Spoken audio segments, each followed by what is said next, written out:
सध्या देशभरामध्ये राहुल गांधी यांच्या संदर्भामध्ये फार मोठी संतापाची लाट पसरलेली आहे.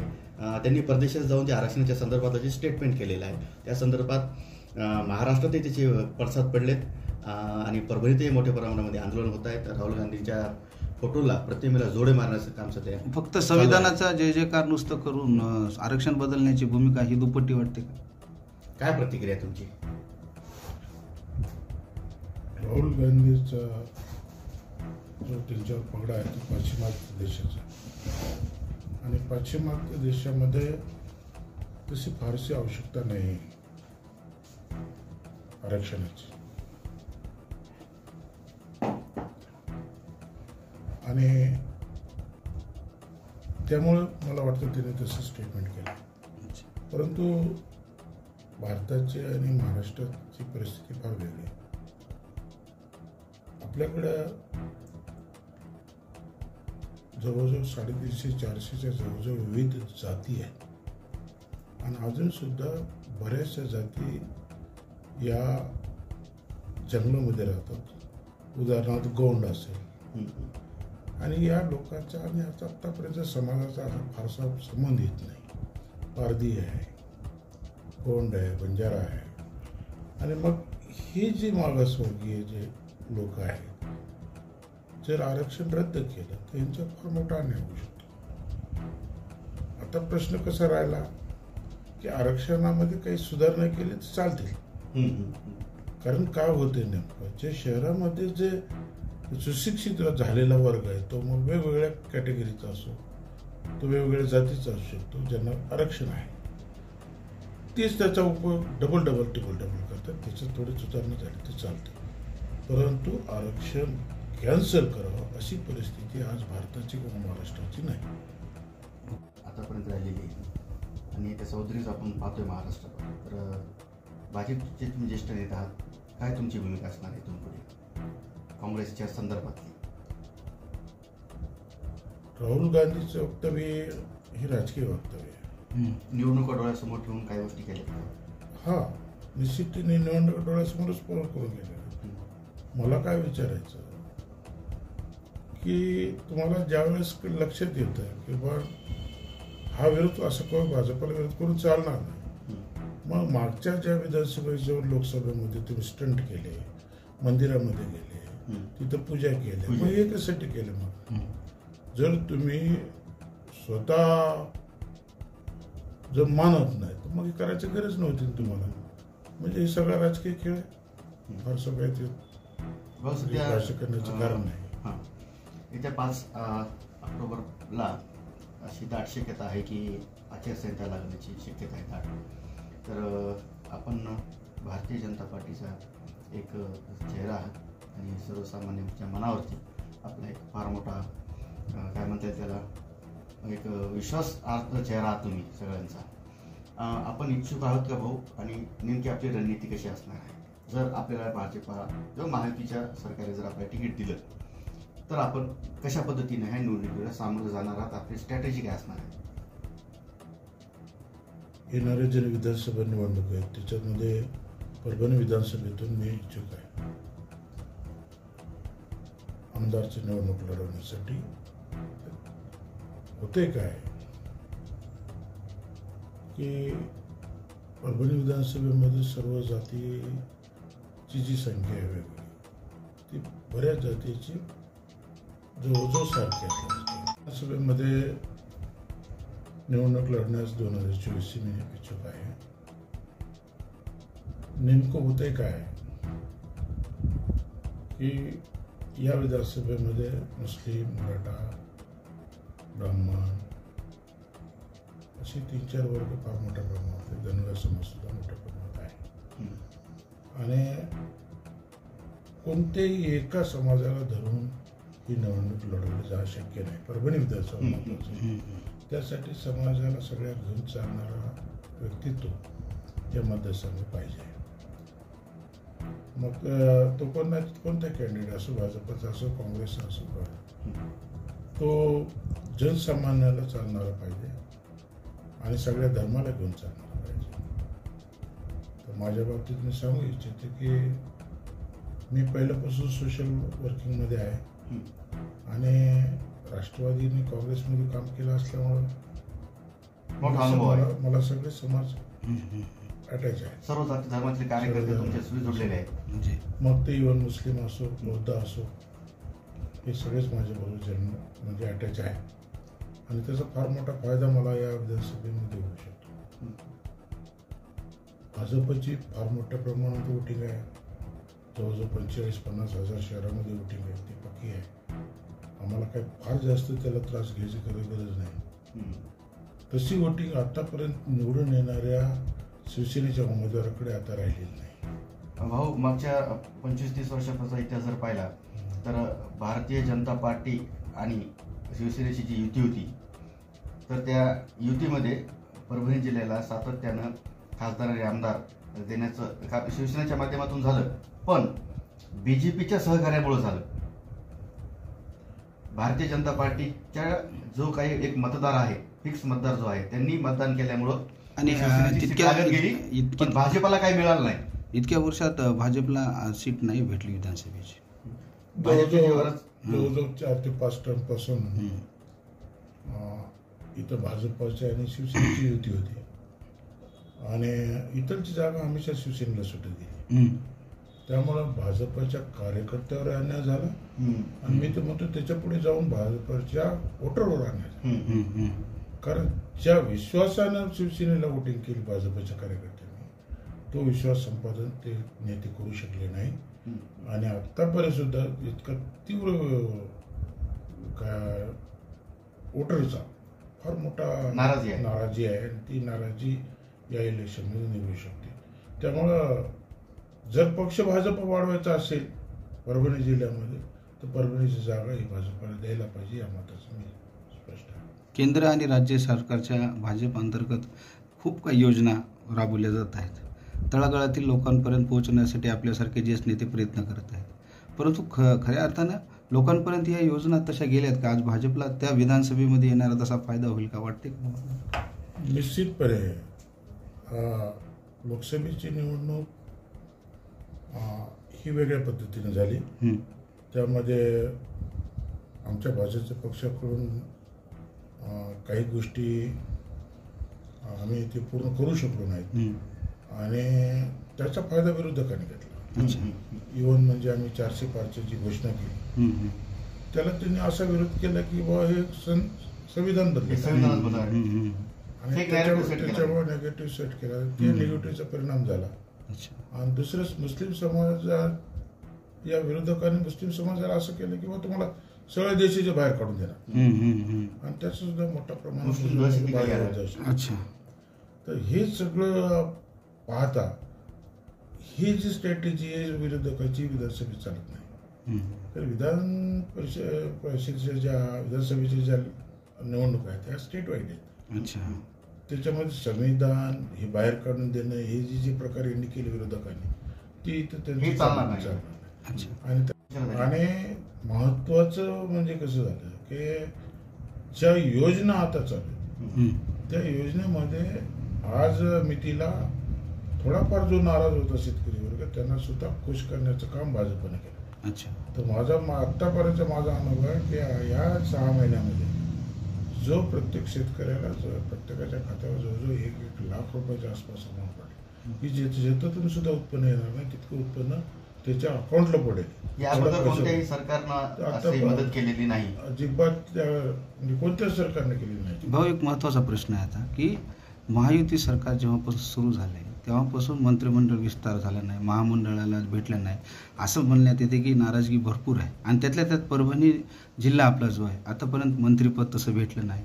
अपेक्षेप्रमाणे आपल्या आता महायुतीला बरंच काही सपोर्ट केलेलं आहे. जेव्हा शिवसेना युती होती त्यावेळेस तर उपेक्षितपणा राहिलेला आहे. का वाटते भाऊ या विधानसभेमध्ये आपल्यासारखे नेतृत्व पुढे आले, संधी मिळेल पुढे जे विकास जर करायचा असेल तर? असं मंत्रिपदाचं कसं आहे की निवडून येणारा आमदार हा शिवसेनेचा होता आतापर्यंत आणि माझं मत आहे की त्यांची कॅपॅसिटी नसल्यामुळे त्यांना मंत्रिपद नाही मिळालं. जर कॅपॅसिटी असली असती तर मंत्रिपद मिळालं असतं.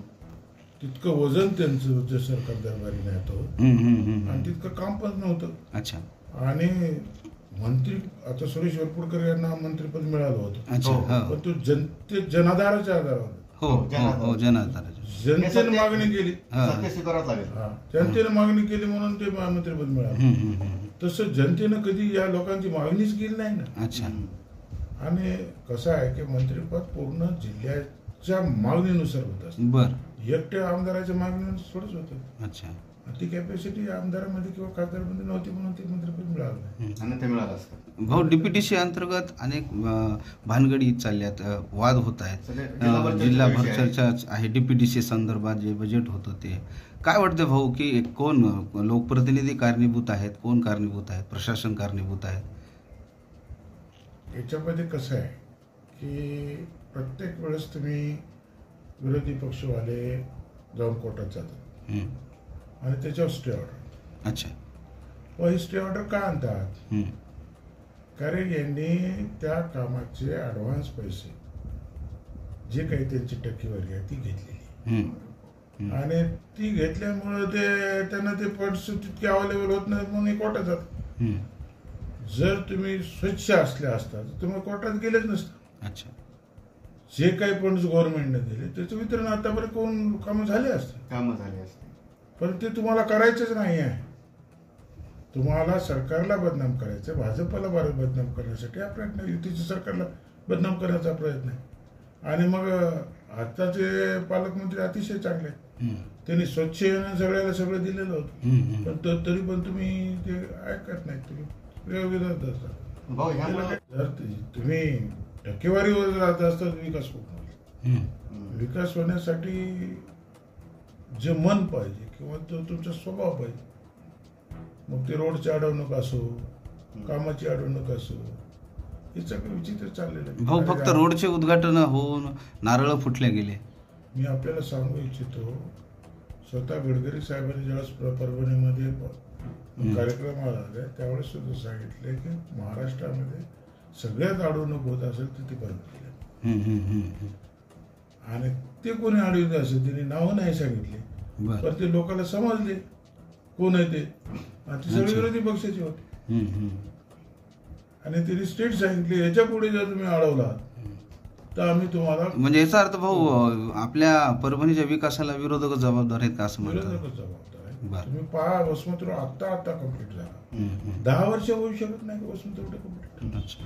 मग त्याला तो विरोधकच जबाबदार आहे. विरोध. भाऊ, सध्याच्या घडीला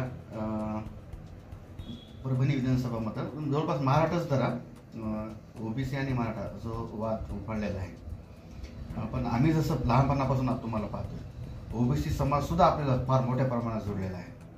ओबीसी मध्ये आपलं एक वेगळं स्थान आहे आणि मराठा समाजामध्ये पण आपलं एक वेगळं स्थान आहे. तर याची सांगड कशी घालणार आपण येणाऱ्या निवडणुकांमध्ये? याचा परिणाम दिसून येईल भाऊ असं वाटतं विधानसभेवर? नाही, आरक्षण हा वेगळा विषय, बर. निवडणूक हा वेगळा विषय. बर. ज्या वेळेस समजा मी आहे, हो, विजय वरपुडकर, तो उभा टाकला, तर माझ्या बरोबर असणारा मराठा समाज हा माझ्या बरोबर राहणार. बर. तो आरक्षणासाठी बाहेर जाणार नाही. आता आरक्षणाला माझा स्वतःचा विरोध नाही.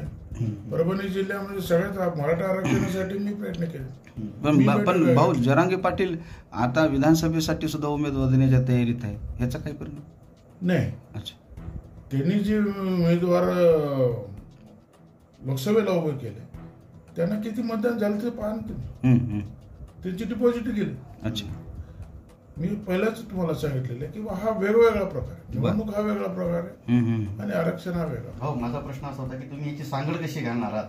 कारण की दोन्ही समाजामध्ये तुमचं एक फार मोठं नाव आहे आणि त्या समाजातले जेवढे काही नेते आहेत ते तुमचे कार्यकर्ते राहिलेले आहेत आणि तुम्हाला फार मानणारे आहे. पण विरोधकाकडून प्रचार असा होतोय की ओबीसीच्या विरोधात, इकडून ओबीसी मराठ्यांच्या विरोधात प्रचार करतायत. तर ही सांगड कशी घालणार आहात आपण? कारण की ही जर सांगड नाही घातली तर सीट नाही लागणार. असं आहे की आरक्षण देताना दिलं जे भाजप युती सरकारनं, ते ओबीसीला नुकसान नाही होणार अशा पद्धतीने दिलं. आणि विरोधी पक्षानं सर्वच्या सर्व पक्षांना, मग तो काँग्रेस असो, राष्ट्रवादी असो किंवा ठाकरे गटाचं शिवसेना असो, त्यांनी त्याला सपोर्ट केलं ना. बर. मग ती तुमच्याकडून भूमिका घेत नाही.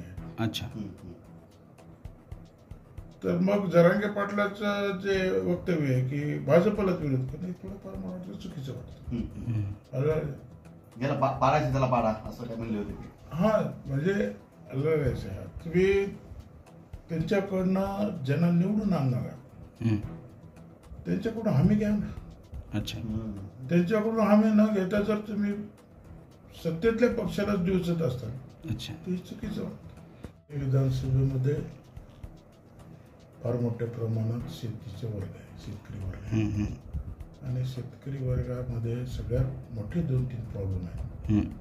ते पहिला प्रॉब्लेम म्हणजे इलेक्ट्रिसिटी. ती कधी रात्री येते, कधी दिवसा येते. रात्री काय शेतात म्हणजे जाता येत नाही, त्यामुळे फार मोठ्या प्रमाणामध्ये शेतीचं नुकसान होतं.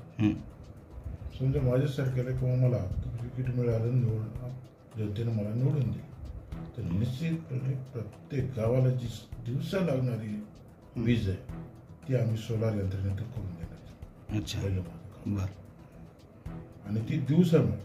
सोलार हा दिवसात चालतो, त्याच्यामुळे पूर्ण वीज ही दिवसाच मिळेल. बर. आणि रात्री शक्य पण नाही, कारण माणसाच्या आयुष्यामध्ये झोप फार महत्वाची असते.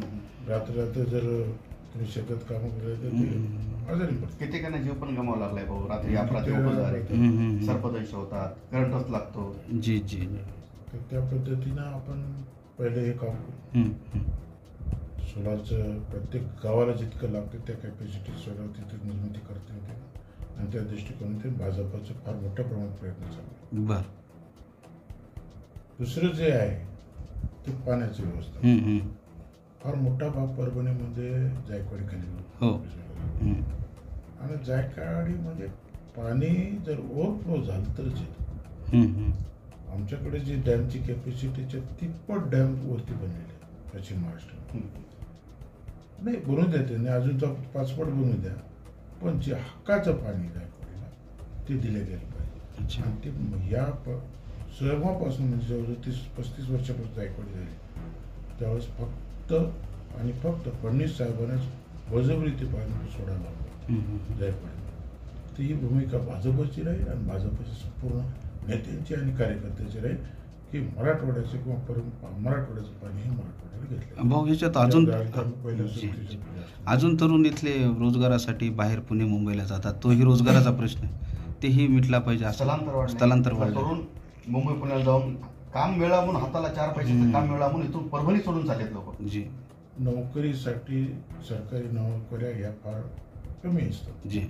त्याच्यासाठी परभणीमध्ये इंडस्ट्रीयल एरिया आणि इंडस्ट्रीज वाढले पाहिजे आणि त्याच्यासाठी लागती जागा.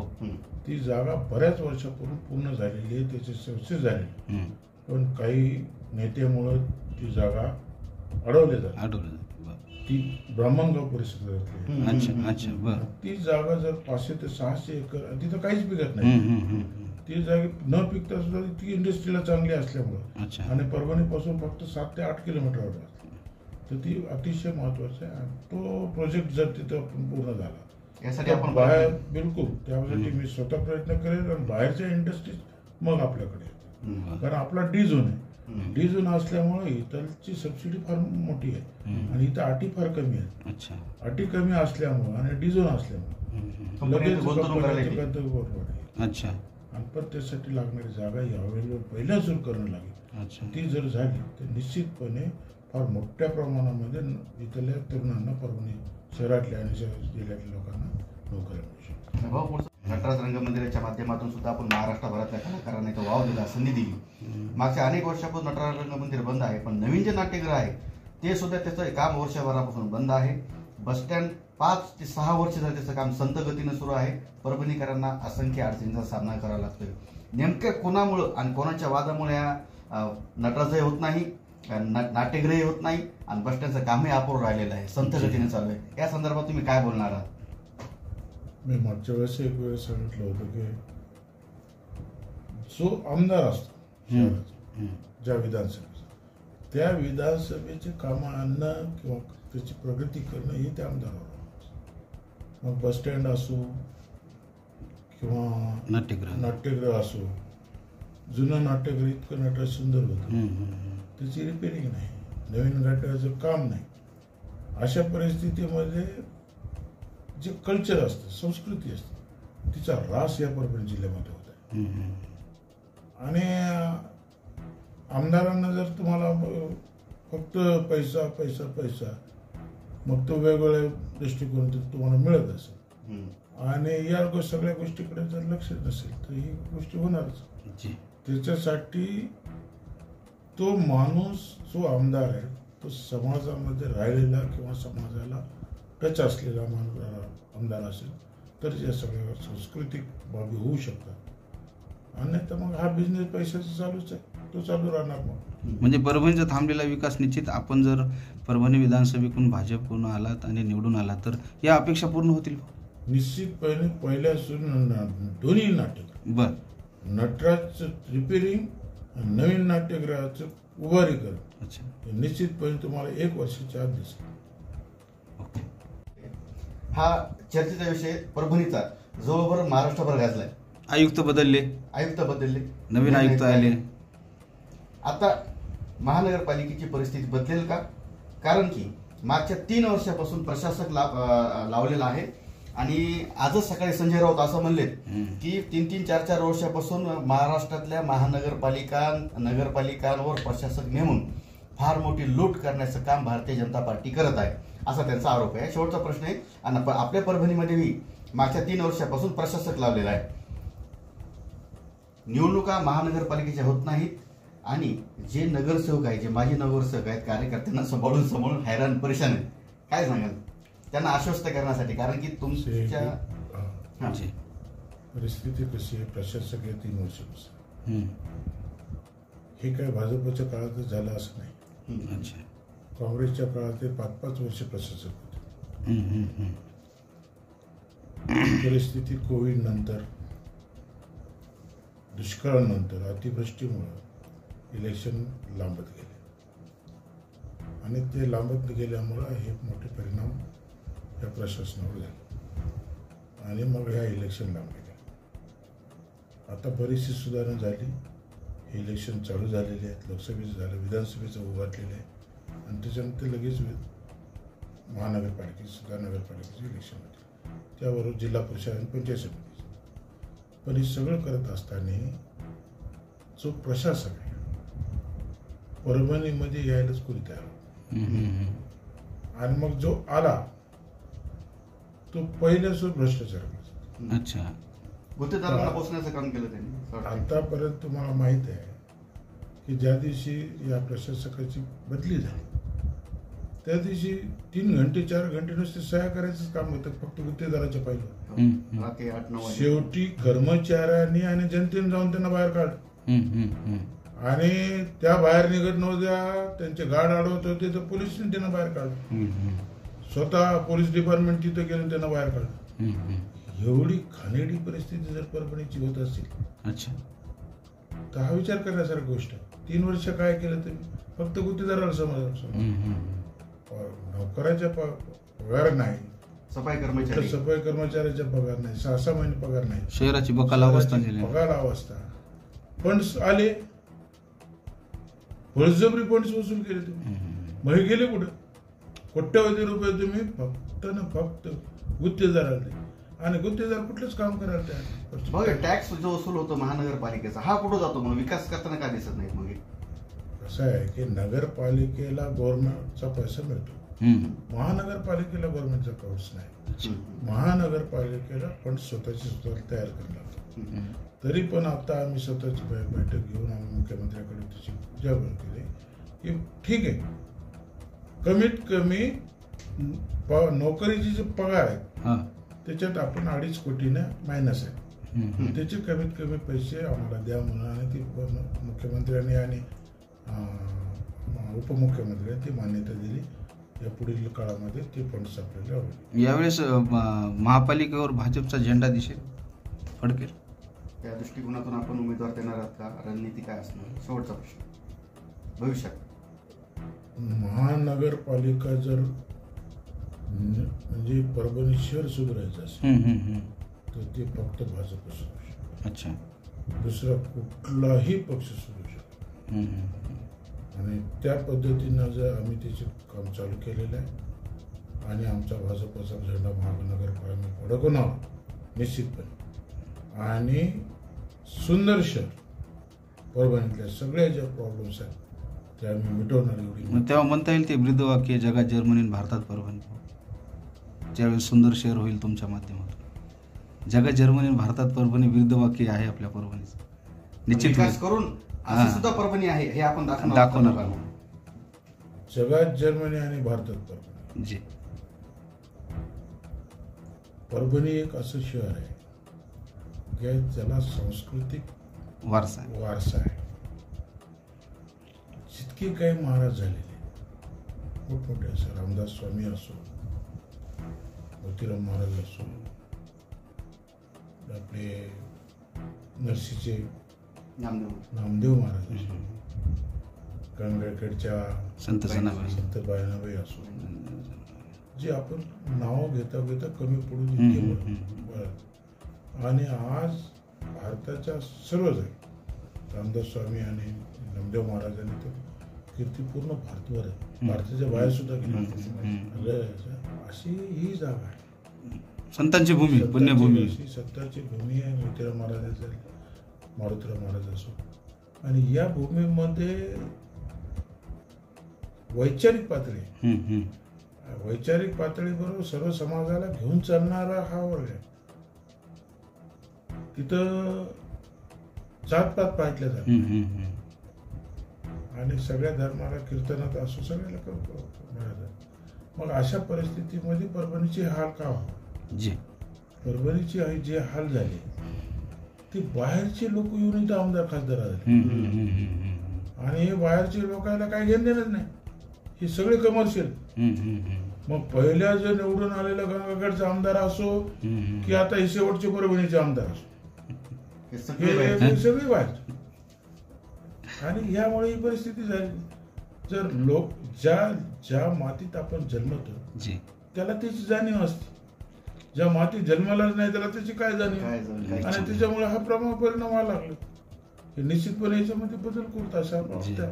येस. ओके.